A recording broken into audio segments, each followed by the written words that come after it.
إن الحمد لله نحمده ونستعينه ونستغفره ونؤمن به ونتوكل عليه ونعوذ بالله من شرور أنفسنا ومن سيئات أعمالنا من يهده الله فلا مضل له ومن يضلله فلا هادي له وأشهد أن لا إله إلا الله وحده لا شريك له وأشهد أن محمدًا عبده ورسوله صلى الله عليه وعلى آله وأصحابه وبارك وسلم أما بعد فإن خير الحديث كلام الله وخير الهدي هدي محمد صلى الله عليه وسلم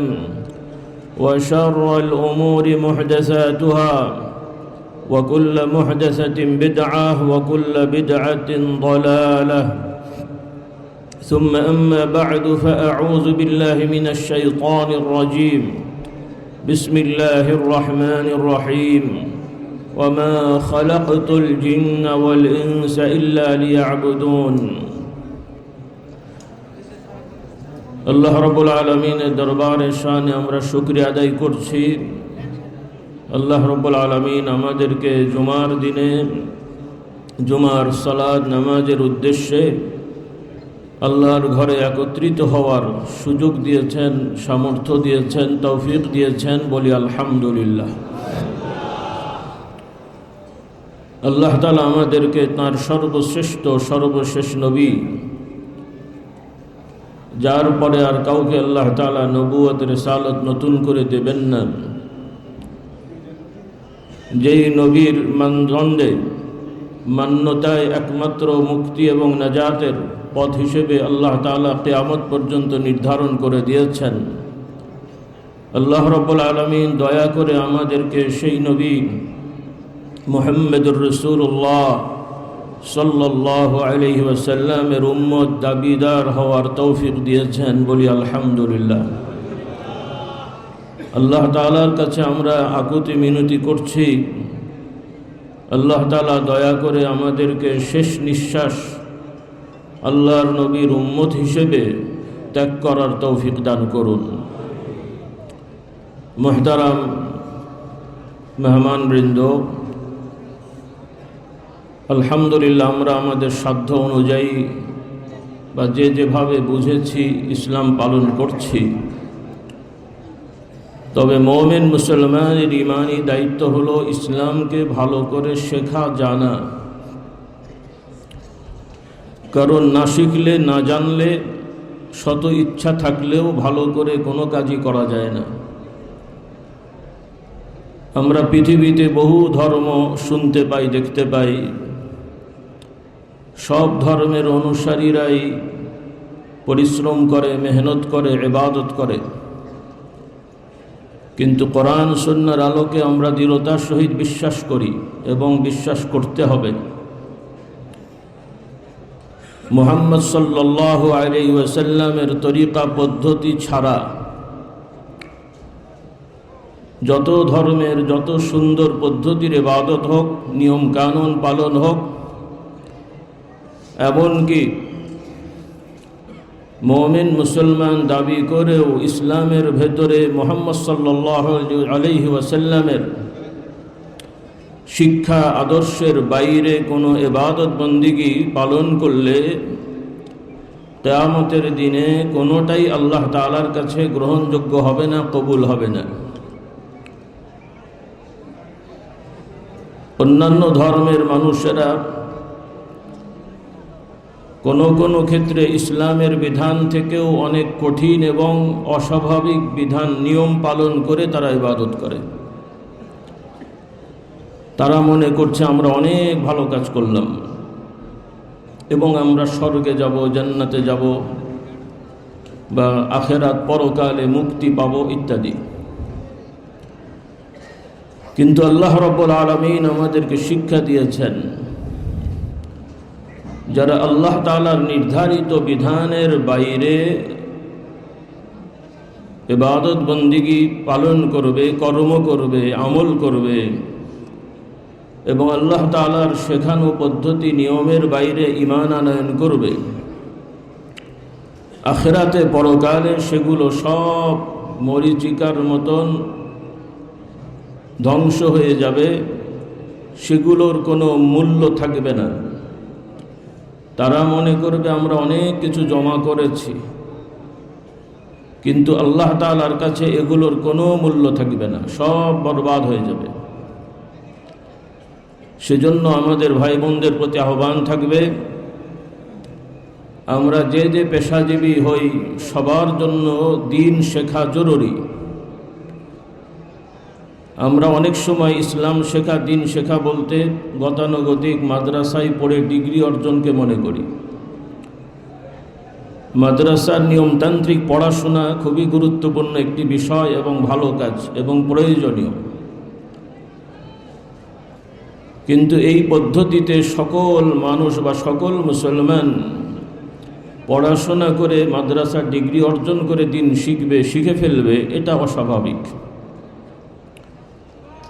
কারণ এগুলো সমাজের পরিবর্তনে, সমাজের চাহিদায় বিভিন্নভাবে প্রতিষ্ঠিত হয়েছে প্রতিষ্ঠানগুলো, কিন্তু আল্লাহ রাব্বুল আলামিনের দ্বীন বিধান আদম আলাইহিসসালাতু ওয়াসসালাম থেকে শুরু করে কিয়ামত পর্যন্ত সকল মানব জাতির জন্যে, সকল পরিবেশের জন্যে, সকল জাতিগোষ্ঠীর জন্যে।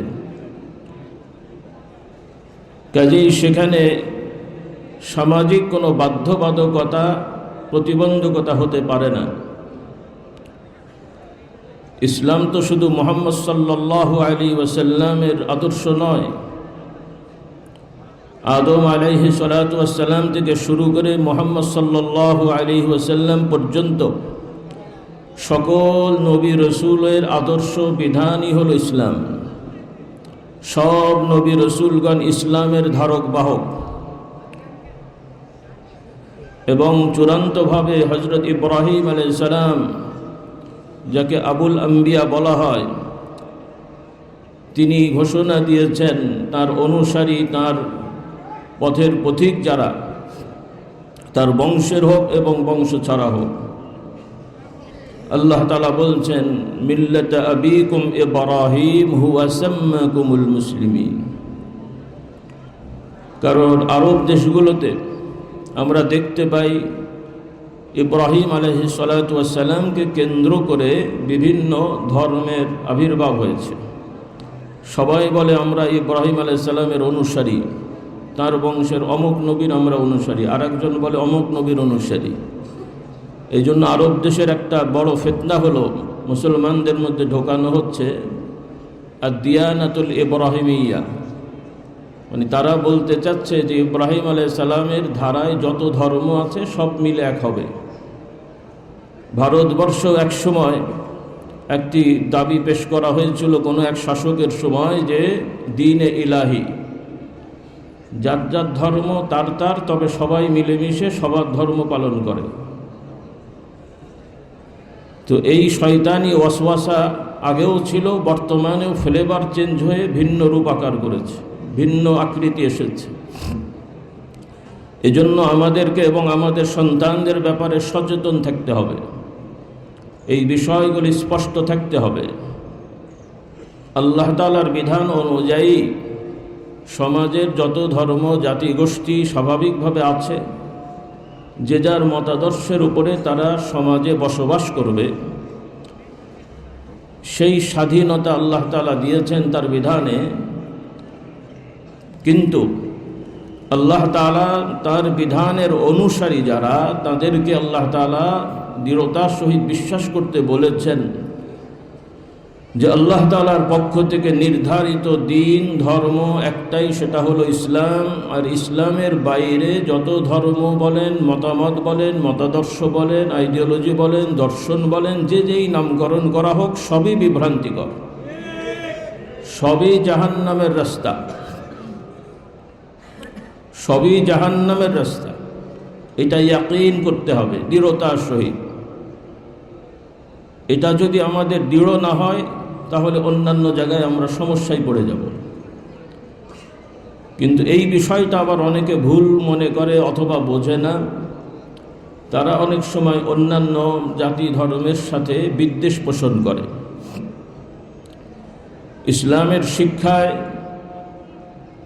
বিদ্বেষ এটা নিষেধ, অর্থাৎ কারো প্রতি গোঁড়ামি করা, বিদ্বেষ পোষণ করে বেইনসাফি করা, এটা ইসলামে হারাম, কঠিনভাবে নিষেধ। কারণ ইসলামের বিধানই হলো ন্যায় বিচার প্রতিষ্ঠা করা। যে যে পর্যায়ের যার যতটুকু সম্মান, যার যতটুকু মর্যাদা, যার যতটুকু অভিজ্ঞতা, যার যতটুকু যোগ্যতা, সেই অনুযায়ী তাকে মূল্যায়ন করা। অপরাধী হলেও যে যতটুকু অপরাধ করে শুধুমাত্র ততটুকুই তার জন্য শাস্তি নির্ধারণ করা। অপরাধী মানে সে অপরাধ করলো একরকম, তার থেকে অপরাধের তুলনায় বেশি শাস্তি দেওয়া, এটাও ইসলামে নিষেধ। কারণ সেটা বিচার হয় না, অবিচার হয়। আবার যে যে অপরাধ করলো তার থেকে কম শাস্তি দিলে সেটাও সামাজিক অবিচার হয়, কারণ এতে করে অপরাধ বাড়তে থাকবে। সেজন্য ইসলামের শিক্ষা হলো কারো প্রতি বিদ্বেষ পোষণ না করা। আল্লাহ তাআলা কোরআনে বলছেন ওয়ালা তা'তাদু। তো আমি সংক্ষেপে বলছি, যেহেতু জুমার আগের সময়। আল্লাহ তাআলা আমাদেরকে বোঝার তৌফিক দান করুন। সেজন্য আমার ভাইদেরকে বলতে চাই, যতটুকু মাইকের আওয়াজ যাচ্ছে মা বোনরাও শুনছেন বা আপনারা শোনাবেন, যে আমাদের দৃঢ়তার সহিত বিশ্বাস করতে হবে যে আমরা আল্লাহ তাআলার বিধান ইসলামের অনুসারী, এবং আমরা মুসলমান। আমাদেরকে থাকতে হলে শুধুমাত্র আল্লাহ এবং আল্লাহ রসুলের বিধানের উপরেই আমাদের দৃঢ় থাকতে হবে। আল্লাহ তাআলা আমাদেরকে তৌফিক দান করুন। এবং আল্লাহ তাআলা ঘোষণা করেছেন, মানুষ এবং জিন সম্প্রদায়কে আল্লাহ তাআলা তার ইবাদতের জন্য সৃষ্টি করেছেন। কিসের জন্যে? ইবাদতের জন্য। সেই ইবাদত দুই রকমের। নির্ধারিত কিছু ইবাদত, যেমন নামাজ, রোজা, হজ, যাকাত, পারিবারিক বিভিন্ন দায়িত্ব পালন করা। আর কিছু আছে সামাজিক কাজ হিসেবে মুসলিম অমুসলিম সবাই করে, কিন্তু ইমানদার ওই কাজগুলো আল্লাহর আইনে করে। কার আইনে? কিছু কাজ ইবাদত অমুসলিমরাও করে, যেমন সালাত, উর্দু ফার্সিতে নামাজ বলা হয়েছে অনুবাদ করে। তো সালাত কিন্তু শুধু মুসলিমরাই আদায় করতো তা নয়, আরব দেশের অন্য ধর্মের মানুষেরাও, তারাও এক ধরনের ইবাদত করে, যেটাকে তারা সালাত বলে। কিন্তু তাদের সালাত আর মুহাম্মদ সাল্লাল্লাহু আলাইহি ওয়াসাল্লামের শরীয়তের সালাত এক না, নিয়ম আলাদা। তারা তাদের মতন বানোয়াট রেওয়াজ করে একটা নিয়ম বানিয়ে এক এক ধর্মে এক একভাবে পালন করে। কিন্তু ইসলামের সালাত হলো কোরআনের সালাত, যা মুহাম্মদ সাল্লাল্লাহু আলাইহি ওয়াসাল্লাম বাস্তবায়ন করে দেখিয়েছেন। সাহাবায়ে কেরামরা তার থেকে শিখেছেন, এবং তাদের মাধ্যমে আমাদের পর্যন্ত এবং কিয়ামত পর্যন্ত এটা অবিকৃত থাকবে, এবং আল্লাহ তাআলা রাখার ব্যবস্থা করেছেন। সুবহানাল্লাহ। এটা শুধু সালাত না, যত রকমের বিধান আছে। আর কিছু সামাজিক কর্ম, ধর্ম মানুক না মানুক, মানুষ হিসেবে সেটা সবারই প্রয়োজন করতে হয়। খাওয়া, ঘুম, বিবাহ শাদী, ব্যবসা বাণিজ্য, রাষ্ট্র পরিচালনা, সমাজ পরিচালনা, এক্ষেত্রেও একজন মুমিন মুসলিম তার প্রত্যেকটা কাজে আল্লাহর আইন সে আল্লাহ তাআলার আইন সে মেনে চলবে। অমুসলিমরাও খায়, তাদের খাওয়ার নিয়ম একরকম, আমাদের খাওয়ার নিয়ম একরকম। আমরা হালাল খাবো, বৈধ জিনিস, ভালো জিনিস, বৈধ এবং ভালো, বৈধ এবং ভালো।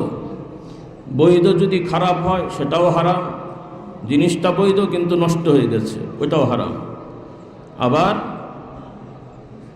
খুব ফ্রেশ ভালো কিন্তু অবৈধ, আমি সহজভাবে বলি বোঝার জন্যে, আমরা মক্কা শরীফ, মদিনা শরীফের কিছু জিনিসকে খুব সম্মান করি, স্বাভাবিক সম্মান হওয়ার কথা। জমজমের পানি সম্মানিত পানি, মদিনা শরীফের খেজুর আমরা আশা করি বরকত বেশি, কিছু কিছু খেজুরের কথা আছে হাদিস শরীফে। এখন এমনি তো হালাল পণ্য, আবার বরকতের। কিন্তু এখন কেউ যদি চুরি করা টাকায় মদিনা শরীফের খেজুর খায়, বরকত তো। চুরি করা বোতলে জমজমের পানি ভরে, পানি তো চুরি করা হয় না, পানি তো উন্মুক্ত। কিন্তু আমরা দেখতে পাই বদ অভ্যাস, দীর্ঘদিনের স্বভাব তার রাতারাতি পাল্টায় না। হাজী সাহেবেরাও দেখা যায় জমজমের পানি চুরি করে। বলেন কেমন করে? আর একজনের বোতল না বলে নিয়ে চলে যায়। চুরি হয় না? ও বেচারা তো তার বোতল খুঁজে বেড়াচ্ছে, সে তো বরকতের জন্য ওই বোতল নিয়ে চলে গেছে। আবেগ দেখেন। হ্যাঁ, আবার ভালো জিনিস মদিনার আপনি হালাল পয়সা দিয়ে কিনেছেন, হালাল জিনিস, টাকাও হালাল, জিনিসও মানে হালাল, কিন্তু নষ্ট হয়ে গেছে। খেজুরটা দেখছেন পোকা, গন্ধ, দুর্গন্ধ বেরোচ্ছে, পচে গেছে। খেজুর হালাল, কিন্তু দুর্গন্ধ পচা খেজুর কি হারাম, কারণ এটা খাবিজ হয়ে গেছে। কি হয়ে গেছে? কোরআনের ভাষায় এটা খাবিজ। তো সংক্ষেপ কথা হলো, কিছু ভাই বোনেরা ইসলামের কথা শুনলে ভয় পেয়ে যায়। শরীয়ত শুনলে তো বাবা আত্মহাত মানে হার্ট অ্যাটাক করার মতন অবস্থা আর কি। তারা কি মনে করে আল্লাহ পাক ভালো জানে। তো শরিয়া ইসলাম আলাদা জিনিস না। শরিয়া আরবি শব্দ, আইন কানুন বিধান, এগুলোকে আরবিতে শরিয়া বলা হয়, এবং ইসলামের পরিভাষায় আল্লাহ তাআলার বিধিবিধানকে শরিয়া বলা হয়। এটা কোনো বোঝা নয়। আমরা মানছি, কিন্তু না বুঝে মানে বিষয়টা না খেয়াল করে মানছি হয়তো। আশা করি বাংলাদেশ, ভারতের যত মুসলমান সবাই হালাল খাওয়ার কথা বলে, যদিও ভুল করে। এই হালাল খাচ্ছি, এটাই শরীয়ত। মানুষ বিবাহ শাদী করে সংসার করছেন, এটাই শরীয়ত। এর সাথে কিছু সমাজ রাষ্ট্রের বিভিন্ন আইন কানুনের ব্যাপারে ইসলামের নির্ধারিত বিধান আছে, যেটা হয়তো আমরা অনেকে পালন করতে পারছি না। সেই জায়গাগুলো ঠিক করার কথাই বারবার বলা হয়। এটাতে অনেকে ভয় পেয়ে যায়, অথবা অনেকে ভুল বোঝে। কিন্তু একজন মুমিন মুসলমান হিসেবে তার দৃঢ়তার সহিত বিশ্বাস করতে হবে, আল্লাহ তাআলার পক্ষ থেকে নির্ধারিত সব ক্ষেত্রে যে আইন আছে, বিধান আছে, সর্বপ্রথম ওইটাকে মেনে নেওয়া, এটা হলো ঈমান। আর সাধ্য অনুযায়ী পালন করা, এটা হচ্ছে ঈমানের দাবি। সাধ্য আছে, পালন করলো না, সে বড় অপরাধী।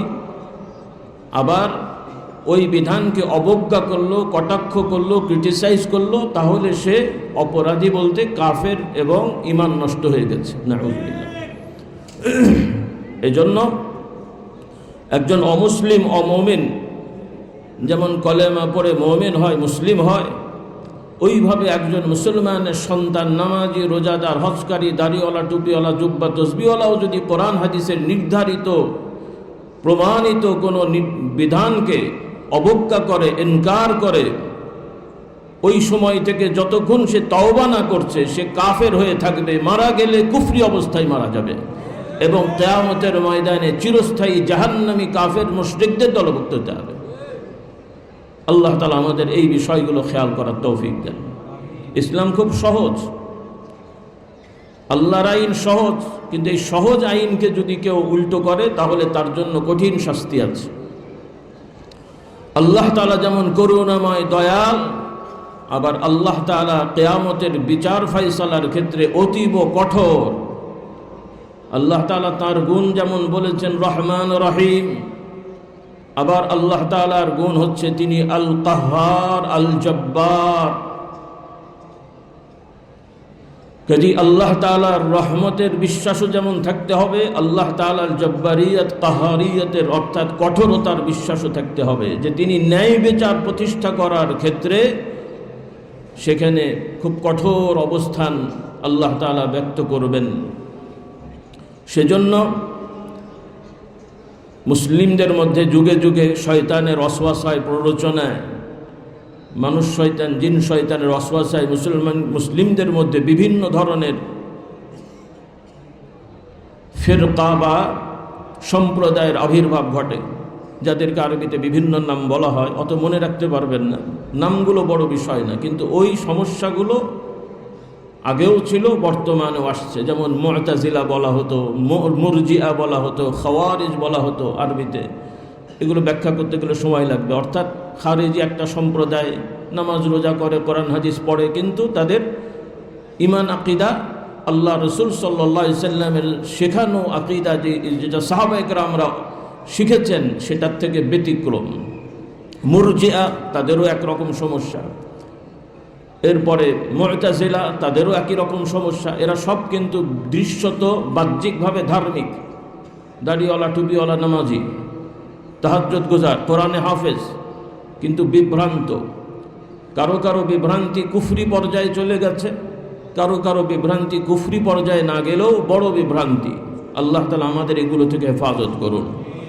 সেই বিভ্রান্তি হলো আল্লাহ তাআলার দয়ার বিশ্বাসের কথা বলে আল্লাহ তাআলার যেগুলো হারাম করেছেন ওগুলোকে শিথিল করে দেয়া। আল্লাহ ক্ষমা করে দেবেন, কাজেই মদ খাবো, আল্লাহ ক্ষমা করে দেবেন, কাজেই জিনা করবো, আল্লাহ ক্ষমা করে দেবেন, কাজেই আর একজনের জমি আত্মসাৎ করবো। নাউযুবিল্লাহ। নিঃসন্দেহে আল্লাহ তাআলা ক্ষমা করেন, কিন্তু এই ক্ষমার দোহাই দিয়ে অপরাধ করা এটা খুব বড় অপরাধ। আবার অপরাধ হয়ে গেলে মুসলমান আর ইমানদার থাকে না, কাফের মুশরিক হয়ে যায়, এটাও আর একটা বাড়াবাড়ি কথা, সেটাও আবার আর এক গ্রুপ। তার মানে রোগ তো অনেক রকম হয়, তাই না?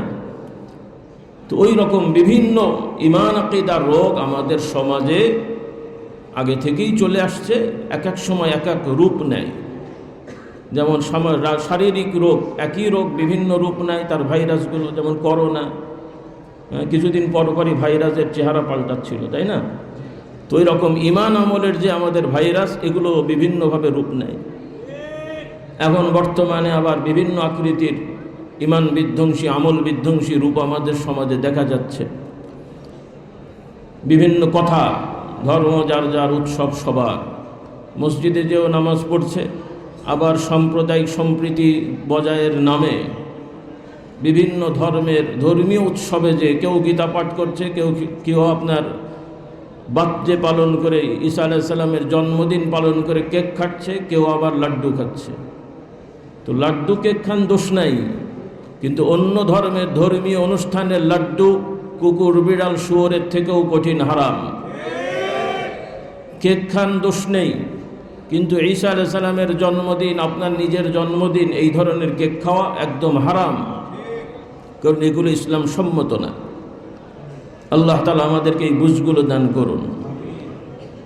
যার যার ধর্ম শেষে মানবে, সামাজিকভাবে সবাই যে যার নিরাপত্তা সম্মান নিয়ে বসবাস করবে।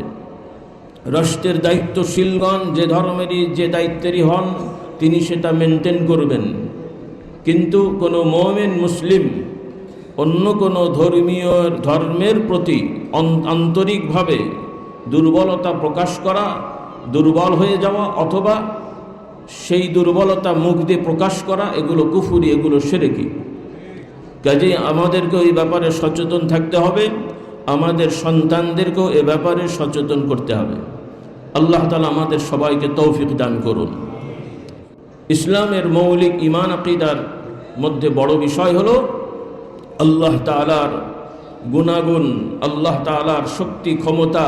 এই ব্যাপারে কোনো সৃষ্টিকে, নবী হোক, রসুল, নবী, আউলিয়া, বুজুর্গ, কাউকে সমকক্ষ সমতুল্য ধারণা করা যাবে না, এবং সমকক্ষ সমতুল্য হয় এই ধরনের কোনো কথা বলাও যাবে না। একটা হলো বিশ্বাসও করা যাবে না, আর একটা হলো এমন কথাও বলা যাবে না যেই কথা এই সমকক্ষ সমতুল্য অর্থ বহন করে, ইঙ্গিত করে। আমি বললাম যে না, আমি তো এই বিশ্বাস করি না, তো বিশ্বাস করেন, এই কথা বলেন কেন? তাহলে আপনার যা বিশ্বাস সে কথাই বলেন, আপনার যা বিশ্বাস সে কথা বলেন। আর অন্তর আল্লাহ তাআলা দেখছেন, এখানে লুকোচুরি করার কিছু নেই। কারণ কিয়ামতের বিচার কোনো আলেম ওলামা, হুজুর, পীর সাহেব করবেন না। কে করবেন?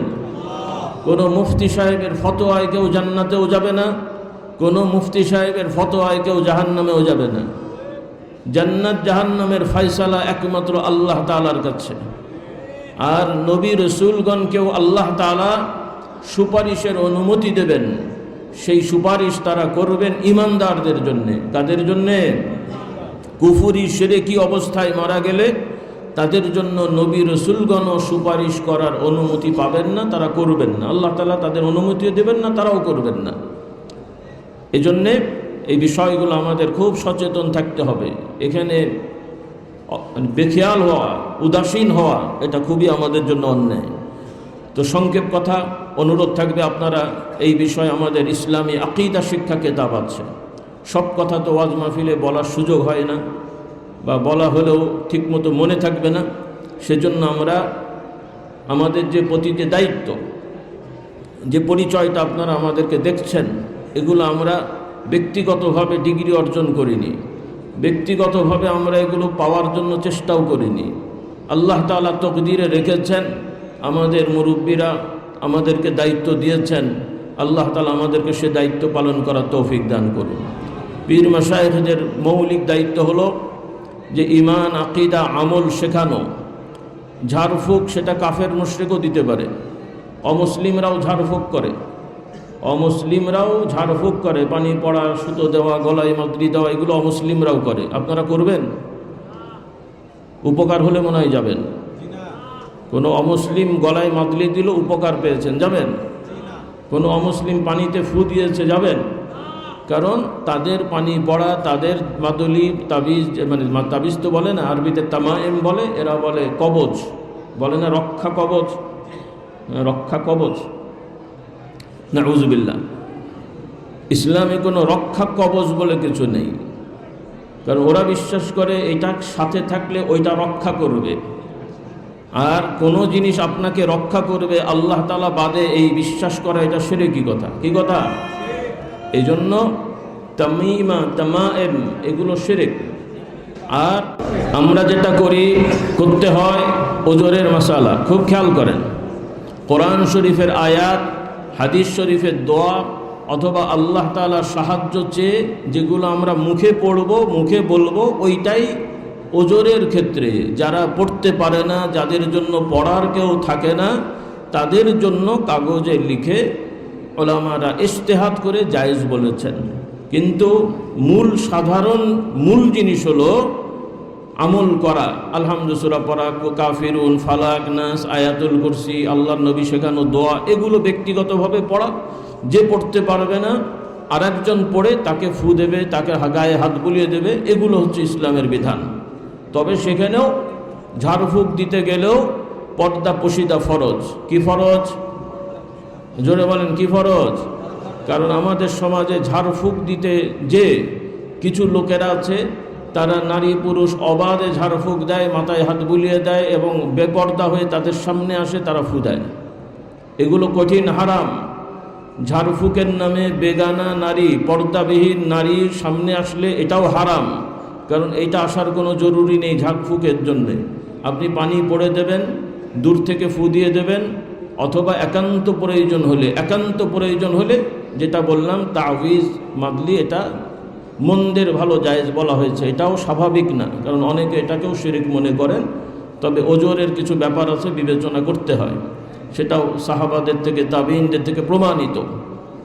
তবে এটা সদর দর নয়, একটা হলো সাধারণ দরজা, আর একটা হলো ইমার্জেন্সি এক্সিট বলে, অর্থাৎ জরুরি দরজা। ছোট্ট বড় একটা থাকে অনেকের, যে একান্ত প্রয়োজন হলে ওইটা ব্যবহার করা হয়, কিন্তু সব সময় কি জরুরি দরজা ব্যবহার করা হয়? অজু গোসল করা স্বাভাবিক নিয়ম, কিন্তু পানি না থাকলে, অসুস্থ থাকলে তখন নিয়ম হলো তায়াম্মুম করা ইত্যাদি। তো এরকম ইসলামের অনেক বিধান আছে, এগুলো আমাদের বুঝতে হবে। আল্লাহ তাআলা আমাদেরকে বোঝার তৌফিক দেন, বলুন আল্লাহুম্মা আমিন। তো আল্লাহ রাব্বুল আলামিনের ব্যাপারে তিনি সর্বময় ক্ষমতার অধিকারী। আমাদের রিজিক, সম্মান, মর্যাদা সব কিছু একমাত্র আল্লাহ তাআলাই দেবেন। এখানে তার সাথে কোনো নবী, রসুল, ওয়ালি, অন্য কোনো সত্তার মানে সমকক্ষতা আছে এরকমটি ধারণা, বিশ্বাস করা যাবে না। আর এমনটি প্রকাশ হয়, বোঝা যায়, এই ধরনের কোনো ভাষাও ব্যবহার করা যাবে না।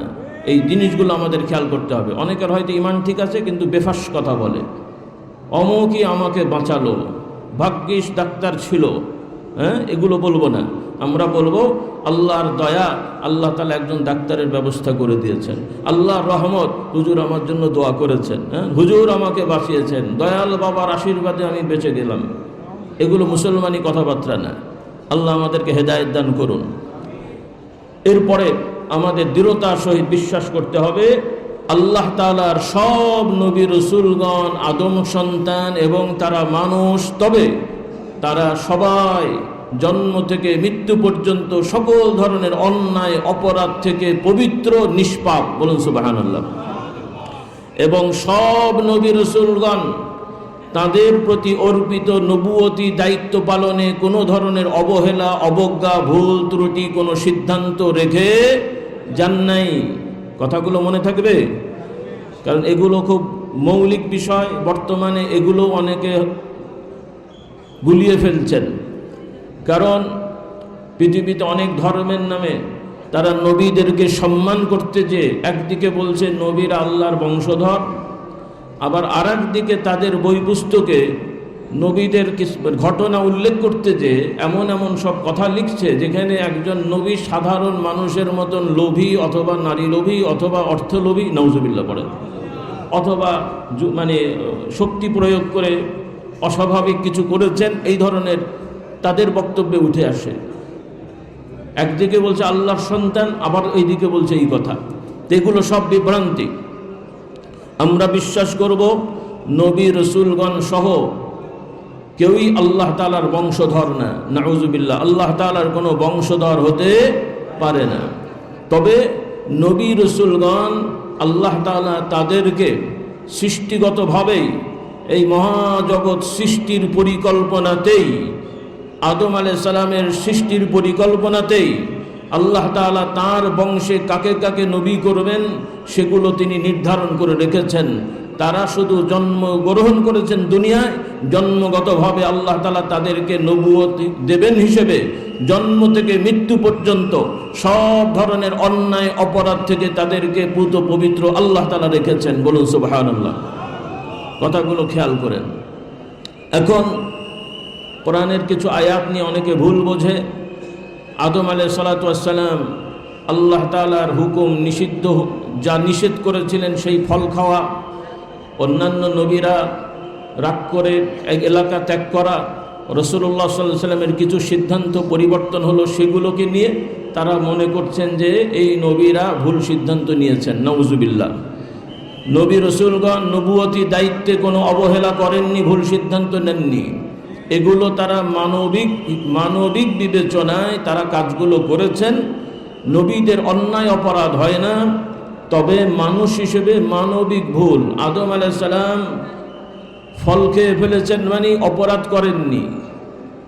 মনে হবে যে তিনি তো আল্লাহর হুকুম লঙ্ঘন করেছেন, না, কারণ তিনি ওই খাওয়ার সময় এই ফলটা নিষিদ্ধ ছিল, তার এটা মনে ছিল না। কি ছিল না?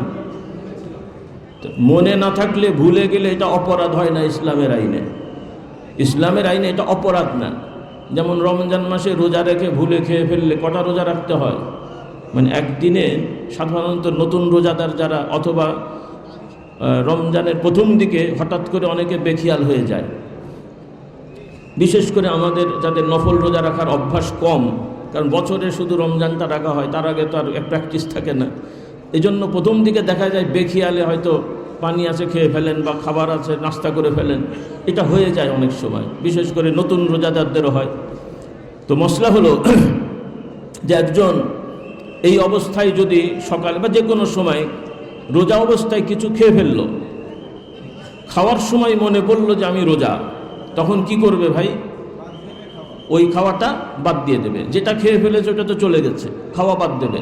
এখন এই যে খেয়ে ফেললো রোজার মাসে, এই রোজার বদলে কয়টা রাখতে হবে? একটা তো রাখতে হবে নাকি? তিনটে। তাহলে ওই রোজা সে আর রাখতে হবে না। কেন রাখতে হবে না? যে সে ভুলবশত খেয়েছে। কি বশত? এটা অন্যায় হয়নি। এটা কি হয়নি? অন্যায় হয়নি। আবার ইচ্ছা করে কেউ কেউ ভুল করা যায় নাকি? আমরা অনেক সময় ইচ্ছা করে করে বলি সরি স্যার, ওই সরি তো খুব অ্যাকসেপ্টেবল না। ইচ্ছা করলে তার ভুল হয় না, বেখিয়ালে হয়ে যায়। এটা মানবীয় বৈশিষ্ট্য, এটা কোনো অপরাধ না। আর এটা সাধারণ মানুষের যেটা হয় এটা দোষ না, অতি ভুল এটা রোগ, অতি ভুল এটা রোগ, কিন্তু সাধারণ ভুল এটা স্বাভাবিক। কারণ গবেষকদের মতেও এই ভুলটা যদি না থাকতো মানুষের, তাহলে অধিকাংশ মানুষ পাগল হয়ে যেত। আল্লাহু আকবার। এই জন্য হাদিসের ভাষায় রাসূলুল্লাহ সাল্লাল্লাহু আলাইহি ওয়াসাল্লাম বললেন, এক কথা শেষ, নাসিয়া আদম ফানাসিয়াত যুররিয়াতু, আদম আলাইহিস সালাম ভুলে গেছেন, তার সন্তানেরাও ভুলে যায়। কাজেই এগুলো নবীদের হয়, এটা অপরাধ না। মোট কথা, নবীরা অপরাধী নন, নবীরা নবুয়তি দায়িত্ব পালনে কোনো ভুল সিদ্ধান্ত রেখে যান নাই। কিন্তু আমরা হুজুরেরা অপরাধও করি, ভুল সিদ্ধান্তও নিতে পারি, আবার সেই ভুল সিদ্ধান্ত এক হুজুর করলে আর এক হুজুরকে সংশোধন করতে হয়, না হয় না? হ্যাঁ, এটা আমাদের বুঝতে হবে। আমাদের বিশ্বাস, কারণ মুসলিম সমাজে একদল মুসলমান আছেন, তাদের দাবি যে তাদের ইমামরা তারা নবীদের মতো নিষ্পাপ, বলেন নাউজুবিল্লাহ। অর্থাৎ আমরা বিশ্বাস করি নবীরা নিরপরাধ নিষ্পাপ, আর সাহাবায়ে কেরামরা নিষ্পাপ নন। তবে সাহাবায়ে কেরামদেরকে আল্লাহ তাআলা তাদের যত যাই হয়েছে সব কিছু ক্ষমা করার ঘোষণা দিয়ে দিয়েছেন। এজন্য সাহাবায়ে কেরামরা নবী নন, আবার সাহাবায়ে কেরামরা নিষ্পাপ নন, কিন্তু আমরা বিশ্বাস করব আল্লাহর নবীর সাহাবী হিসেবে যারা প্রমাণিত, নাম জানি, আমরা বিশ্বাস করব তারা জান্নাতি, নাম হিসেবে বিশ্বাস করব তারা জান্নাতি। আর যাদের নাম জানি না, বিশ্বাস করব সাহাবী যিনি, তিনিই জান্নাতি। কথা বিশ্বাস হলো? সবার হয়নি, যাদের হয়নি এখন থেকে তওবা করে ফেলেন, যাদের হয়নি এখন থেকে তওবা করে ফেলেন। আল্লাহ আমাদের হেদায়েত দান করুন। দলিল আদিল্লা তো আছেই, এখানে অত বিস্তারিত বলার সুযোগ নেই। সংক্ষেপ কথা, আল্লাহর নবী 10 জনের বিশেষভাবে নাম উল্লেখ করেছেন। এছাড়াও আরও অন্যান্য রেওয়ায়েতে আরও কিছু সাহাবীর বিক্ষিপ্ত আকারে নাম এসেছে। কোরআনুল কারীমে আমভাবে রাসূলুল্লাহ সাল্লাল্লাহু আলাইহি সাল্লামকে যারা অনুসরণ করেছেন তাদের ব্যাপারে আল্লাহ তাআলার সন্তুষ্টির ঘোষণা চলে এসেছে। এবং রাসূলুল্লাহ সাল্লাল্লাহু আলাইহি সাল্লাম তার সাহাবী যারা বদরে, ওহদে, বিভিন্ন জেহাদে শরীক হয়ে গাজী হয়েছেন, যারা শহীদ হয়ে গেছেন তারা তো শহীদ হয়ে জান্নাতি হলেন, যারা গাজী হলেন আল্লাহর নবী তাদের ব্যাপারে বলেছেন যে আল্লাহ তাআলা এদেরকে ক্ষমা করে দিলেন। সংক্ষেপ কথা। কাজেই যেখানে সহিহ হাদিস দ্বারা প্রমাণিত বক্তব্য, কোরআনুল কারীমের আয়াত থেকে প্রমাণিত, সেখানে কোনো ধরনের ওয়াসওয়াসা আমাদের মধ্যে আসা মানেই আমাদেরকে শয়তান বিভ্রান্ত করার ফাঁদে ফেলে দিচ্ছে। সেই শয়তান যেমন জিন শয়তানও আছে, আবার সেই শয়তান আবার ইসলামের নামে বিভিন্ন স্কলার, নামধারী আলেম, বুজুর্গ, মাওলানাও আছে। কাজে আমাদেরকে ব্যাপারে সচেতন থাকতে হবে। আল্লাহ তাআলা আমাদেরকে সঠিক জ্ঞান দান করুন। আর আমরা যে ইসলাম পেয়েছি, আমরা ঘরে ঘরে বই পড়ে ইসলাম পাইনি। আল্লাহ রসুল সাল্লাল্লাহু আলাইহি ওয়াসাল্লাম তিনি তার সাহাবাদেরকে শিক্ষা দিলেন, সাহাবারা আল্লাহর নবী থেকে সব শিখে পালন করলেন। সাহাবায়ে কেরামরা আল্লাহর নবীর হুকুমে পৃথিবীব্যাপী ছড়িয়ে গেলেন। খেয়ে না খেয়ে, ঘর সংসার বিলাসিতা ত্যাগ করে তারা বিভিন্ন পৃথিবীর বিভিন্ন অঞ্চলে, একদম প্রত্যেক পাড়া গ্রামে, বন জঙ্গলে তারা সেই সমস্ত জায়গায় যে দাওয়াতি কাজ করেছেন। আজকে পৃথিবীব্যাপী ইসলাম চলে এসেছে বলি আলহামদুলিল্লাহ। ভারতবর্ষে রাসূলুল্লাহ সাল্লাল্লাহু আলাইহি ওয়াসাল্লামের সাহাবীদের সময় স্থলপথে এবং জলপথে, নদীপথ, সমুদ্রপথে এবং স্থলপথে ইরান, আফগানিস্তান হয়ে সাহাবারা পৌঁছে গেছেন এবং দাওয়াতি কাজ করেছেন। এইভাবে পৃথিবীব্যাপী ইসলাম প্রচার হয়েছে বলি আলহামদুলিল্লাহ। এখন আমরা ইসলাম পেয়েছি সাহাবাদের পরে তাবেঈন, তাবেঈনদের পরে তাবেঈন, এই ধারায়। যেমন আমরা এখন কথা বলছি, কোরআন হাদিস শিখেছি আমাদের ওস্তাদদের কাছ থেকে, তারা তাদের ওস্তাদদের কাছ থেকে, তারা তাদের ওস্তাদদের কাছ থেকে কিতাব এবং প্র্যাকটিক্যাল শুনে দেখে আমল করে এইভাবে মুহাম্মদুর রাসূলুল্লাহ সাল্লাল্লাহু আলাইহি সাল্লাম পর্যন্ত পৌঁছে গেছে। এটা হলো বিশুদ্ধ সূত্র।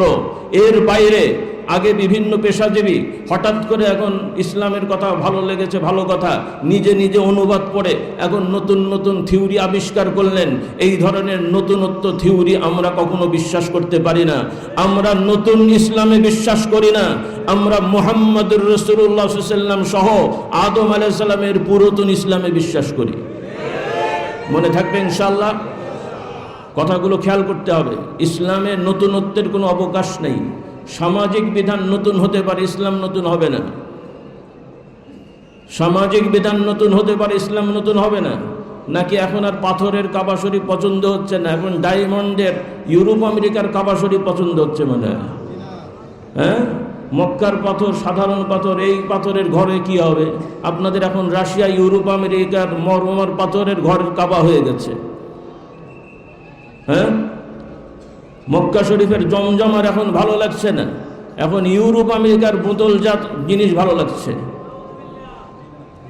মুহাম্মদুর রাসূলুল্লাহর আদর্শ এখন ভালো লাগছে না, এখন ইউরোপ আমেরিকার গণতন্ত্র সমাজতন্ত্রের নামে ধোঁকা আমাদের এখন ভালো লাগছে। এগুলো মুসলমানই হতে পারে না। আমাদেরকে সমাজে চলতে হলে সকল জাতিগোষ্ঠীর সাথে চলতে হবে, এটাও আল্লাহর বিধান। রাসূলুল্লাহ সাল্লাল্লাহু আলাইহি ওয়াসাল্লাম মক্কা শরীফে ছিলেন, কাফের মুশরিকদের সাথে ঝগড়া করেননি, বিবাদ করেননি, বেইনসাফি করেননি।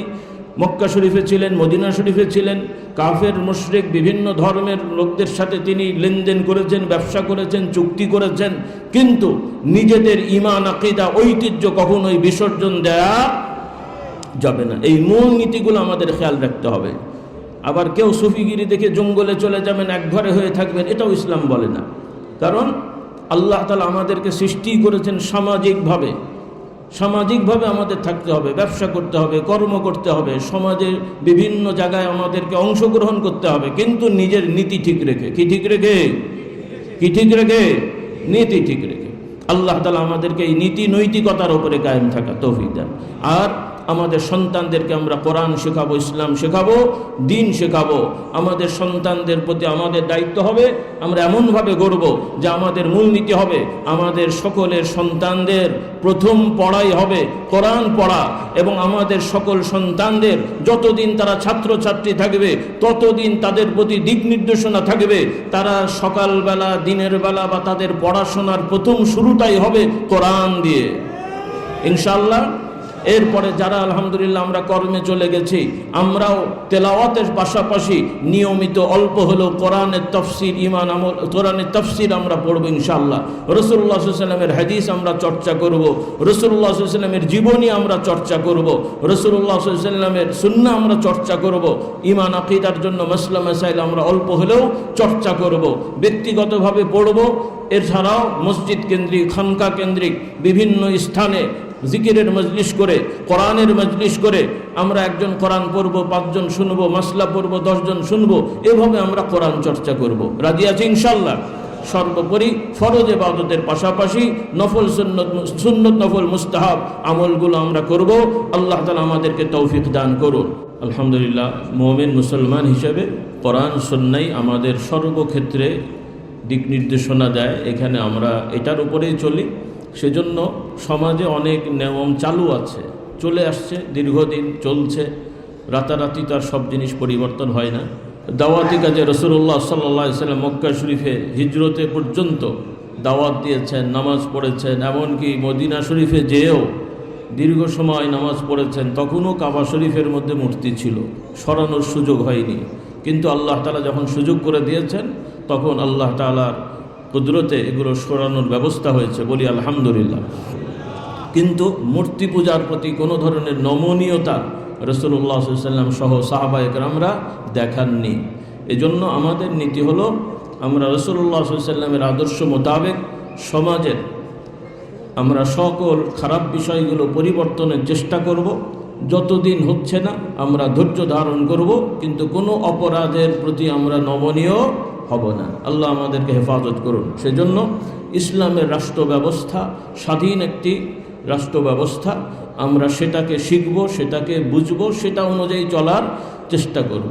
প্রচলিত যে রাষ্ট্র ব্যবস্থাগুলো সেগুলো বিভিন্নভাবে অনেকের গবেষক, বিজ্ঞানী, দার্শনিকেরা এগুলো আবিষ্কার করেছেন, তারা তাদের মতন বুঝে করেছেন। মানুষ মাত্রই ভালো কাজ থাকবে, খারাপ কাজ থাকবে। অমুসলিম মানেই সব খারাপ কাজ করে তা নয়, অমুসলিমদের অনেক ভালো কাজ আছে। আর যা ভালো কাজ সেটা ইসলামের কাজ, সেটা অমুসলিম হিসেবে না। আর যেটা খারাপ কাজ সেটা মুসলমান করলেও খারাপ কাজ, যেটা খারাপ সেটা মুসলমান করলেও খারাপ, যেটা ভালো অমুসলিম করলেও ভালো, এবং সেই ভালোকে ভালো বলতে হবে। এটাই ইসলামের শিক্ষা।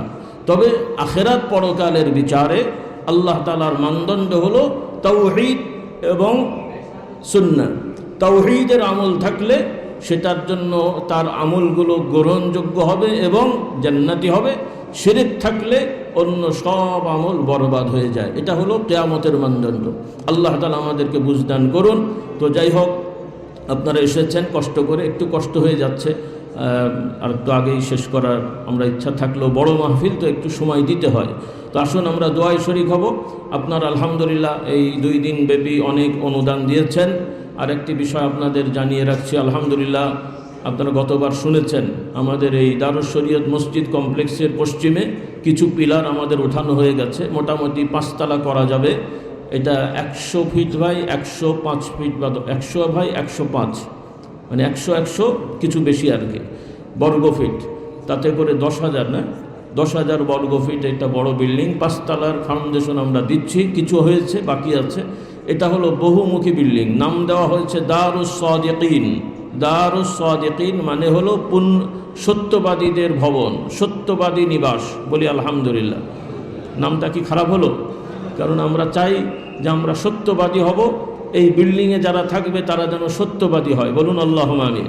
সেই আশা করে বিল্ডিংটা আমরা শুরু করেছি। কিছু কাজ হয়েছে, আপনাদের সহযোগিতায় হয়ে থাকে, এজন্য কিছু আটকে আছে, কিছু ঋণও হয়ে আছে। আলহামদুলিল্লাহ গতকালকে অনেকে ওয়াদা করেছেন। আমরা আশা করব আপনারা মনে মনে ওয়াদা করে ফেলবেন যে এই দারুস সাদিকিনদের জন্য আপনারা সাধ্য অনুযায়ী যে যা পারেন, 1 লাখ, 2 লাখ, 50,000, সিমেন্ট 100 বস্তা, 2 বস্তা, 20 বস্তা, যে যা পারেন, মোট কথায় বিল্ডিংয়ের কনস্ট্রাকশনে যে যা পারেন, জাকাত ফিতরা নয়, আম অনুদান থেকে ইনশাল্লাহ আপনারা দারুস সাদিকিনে শরীক হওয়ার নিয়ত করে ফেলবেন মনে মনে। আর মাদ্রাসা অফিস থেকে এবং আমাদের প্রচারপত্রতে নির্ধারিত বিকাশ নম্বর আছে, অ্যাকাউন্ট নাম্বার দেওয়া আছে, সেগুলোতে বাইরে থেকে দূর থেকে পাঠাতে পারেন। যারা নগদ নিয়ে আসেন মাদ্রাসা অফিসে যোগাযোগ করে নির্ধারিত রসিদে আপনারা অনুদানগুলো দিয়ে ইনশাআল্লাহ শরীক হবেন। আল্লাহ তাআলা সবাইকে তৌফিক দেন। আর এই পর্যন্ত যারা ছিলেন, জুমার পরে যারা চলে যাবেন, আমরা সবার কাছে ক্ষমা প্রার্থনা করছি, দুঃখ প্রকাশ করছি। আমাদের কোনো ভুলভ্রান্তি হলে, কষ্ট পেলে আল্লাহ তাআলা সবাইকে ক্ষমা করে দেন, আমাদেরকে ক্ষমা করে দেন।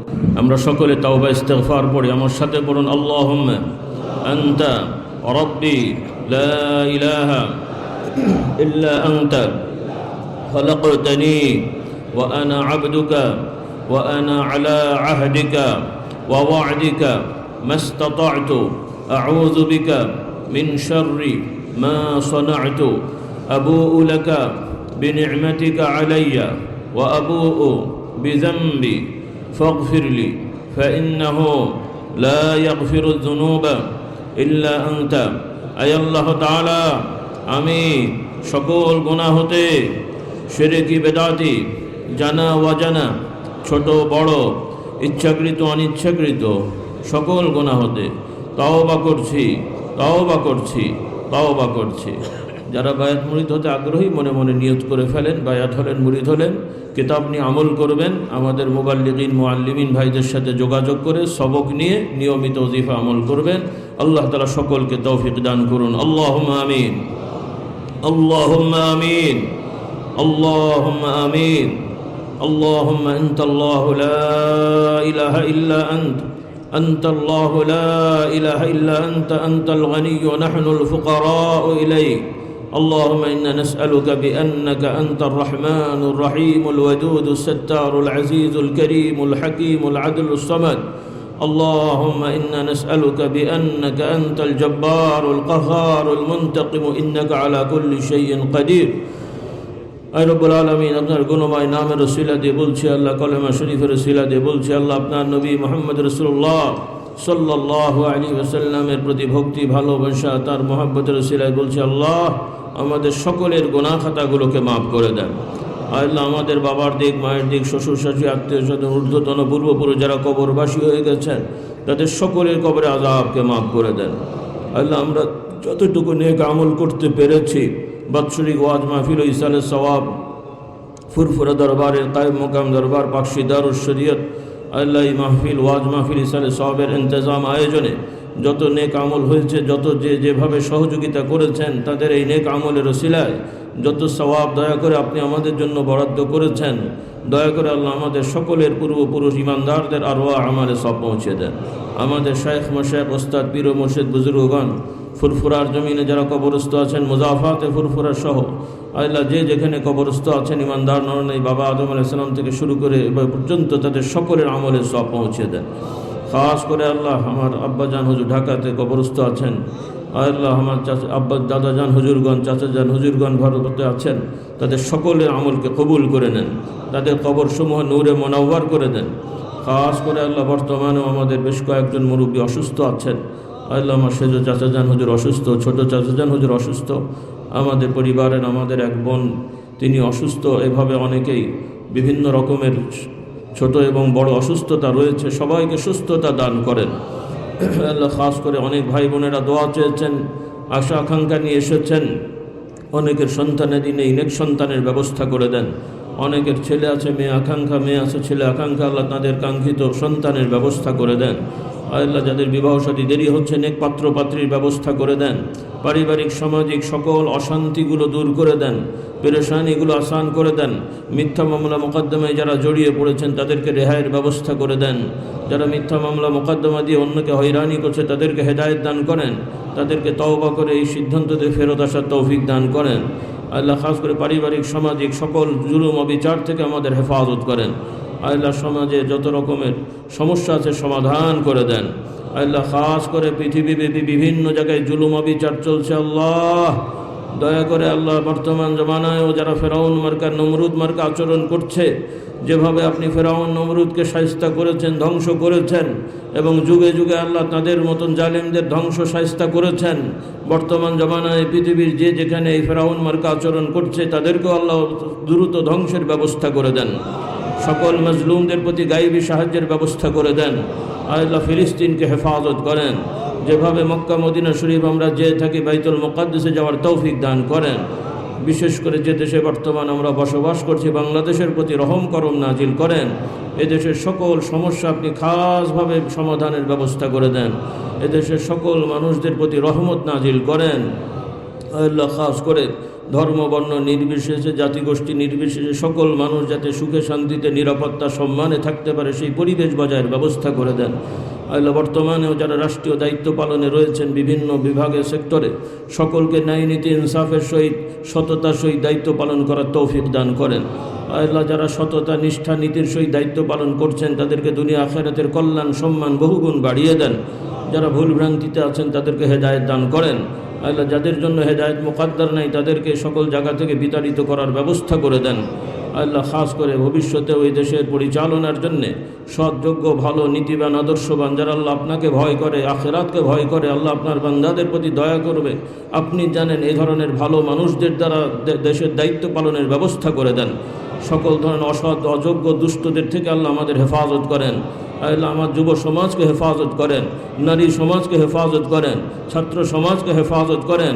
আল্লাহ আমাদের সন্তানেরা বখাটে দুষ্ট যাতে না হয়ে যায়, তারা যাতে দুনিয়ার সকল জ্ঞান গরিমায় দক্ষ পারদর্শী হয়ে ইমানদার হয়ে আল্লাহ আপনার প্রিয় বান্দাদের দলভুক্ত হয়ে কবরে যেতে পারে সেই পরিবেশের ব্যবস্থা করে দেন।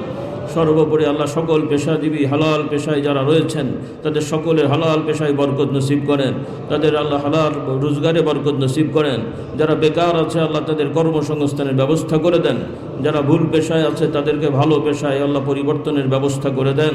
সর্বোপরি আল্লাহ প্রত্যেক সন্তানদেরকে বাবা মার অনুগত হওয়ার তৌফিক দেন, প্রত্যেক বাবা মাদেরকে তাদের সন্তানের প্রতি তাদের যথা দায়িত্ব পালন করার তৌফিক দেন, প্রত্যেক স্বামীদেরকে স্ত্রীর দায়িত্ব পালন করার তৌফিক দেন, প্রত্যেক স্ত্রীদেরকে স্বামীর দায়িত্ব পালন করার তৌফিক দেন। যে যে দায়িত্বশীল তার ন্যস্ত দায়িত্ব সঠিকভাবে আমানতদারিতার সহিত দায়িত্ব পালন করার তৌফিক দেন। মুনাফিকি, খেয়ানত, গাদ্দারি আল্লাহ ধোঁকা থেকে আমাদের সবাইকে হেফাজত করেন। আল্লাহ আমাদের অন্তরকে মুনাফিকি থেকে হেফাজত করেন, আমাদের জবানকে মিথ্যা থেকে হেফাজত করেন, আমাদের অঙ্গ প্রত্যঙ্গগুলোকে হারাম স্পর্শ দেখাশোনা থেকে আল্লাহ আপনি হেফাজত করেন। সর্বোপরি দুনিয়ায় যতদিন আমাদের হায়াতে রেখেছেন ঈমান আমলের উপরে কায়েম রাখেন, মৃত্যুর সময় ঈমান আমলে যাওয়ার তৌফিক দেন। সর্বোপরি এদেশে যারা পূর্বে শাসন করেছেন, যারা ভালোভাবে শাসন করেছেন, পূর্বেও যারা বিভিন্ন পর্যায়ে ছিলেন, প্রেসিডেন্ট, প্রধানমন্ত্রী যারা সাবেক ছিলেন, যারা ভালো কাজ করে দুনিয়া থেকে চলে গেছেন, তাদের আমলকে কবুল করে নেন। তাদের দলের যারা দায়িত্বশীলরা রয়েছেন তাদেরকেও সেই ভালো নীতির উপরে, আদর্শের উপরে কায়েম থাকার তৌফিক দান করেন। সর্বোপরি সামাজিকভাবে বহু দল থাকলেও সকল দলের মানুষদেরকে, দায়িত্বশীলদেরকে মিলেমিশে একটি সুন্দর দেশ গড়ার তৌফিক দান করেন। সকল ধরনের ফিতনা, ফাসাদ, ঝগড়া, বিবাদ, দ্বন্দ্ব থেকে আমাদেরকে ফিরে আসার তৌফিক দেন। আল্লাহ আমাদেরকে আপনার মুখী হওয়ার তৌফিক দেন। আল্লাহ আমাদেরকে আপনার প্রতি ভরসা করার তৌফিক দেন। আমাদেরকে আল্লাহ সৃষ্টি থেকে মুখ ফিরে আল্লাহ আপনার দিকে মুখ দেওয়ার তৌফিক দান করেন। আল্লাহ আমাদেরকে আখিরাত মুখী হওয়ার তৌফিক দেন। আল্লাহ দুনিয়ার সকল প্রয়োজন আপনি না চাইতেই, না বলতেই, না বুঝতেই সব আয়োজন করে রেখেছেন। তারপর আল্লাহ আপনার বান্দারা কিছু বিষয়ে পেরেশানিতে থাকে, দুশ্চিন্তায় থাকে, দয়া করে আল্লাহ আপনার নিজ কুদরতের দ্বারা তাদের সকলের দুশ্চিন্তাকে আল্লাহ আপনি লাঘব করে দেন। বিভিন্নভাবে আমাদের কাছে দোয়া চেয়েছেন, অনেকে পেরেশানিতে আছেন, অন্যায়ভাবে দখল পাল্টা দখলের আল্লাহ বিভিন্ন কর্ম অনেক জায়গায় চলেছে। দয়া করে যার যার ন্যায্য হক তাকে বুঝে পাওয়ার তৌফিক দেন। সকল মাজলুমদের প্রতি গায়বী সাহায্যের ব্যবস্থা করে দেন।